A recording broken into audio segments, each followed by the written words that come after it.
ஓம் சாய்ராம். என் அன்பு குழந்தையே, மிகப்பெரிய சந்தோஷத்தை நீ அனுபவிக்கும் நேரம் வந்துவிட்டது.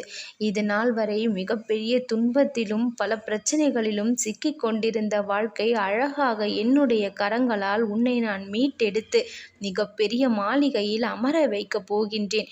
உன்னை சுற்றி எந்நேரமும் இந்த சாயியின் குரல் கேட்டுக்கொண்டுதான் இருக்கின்றது. அதை உணர்ந்து கொண்டுதான் நீ நான் காட்டும் பாதையில் மிகவும் நல்ல விதமாக சென்று கொண்டிருக்கின்றாய்.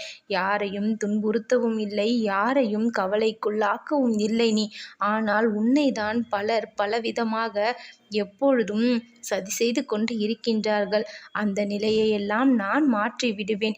யார் உன்னை துன்பப்படுத்தினாலும் நீ யாரையும் துன்பப்படுத்த வேண்டும் என்று கணம் கூட நினைத்தது இல்லை. எல்லோரும் நலமாக வாழ வேண்டும் அப்பா, என்னுடைய வாழ்க்கையும் நலமாக இருக்க வேண்டும் தான் என்னிடம் பிரார்த்தனை செய்கின்றாய். தன் வாழ்க்கைக்கும் மேலாக எவன் ஒருவன் அடுத்தவனுக்காக பிரார்த்தனை செய்கின்றானோ அவன்தான் என் மனதில் நிச்சயம் குடிக்கொண்டு இருப்பான். நீ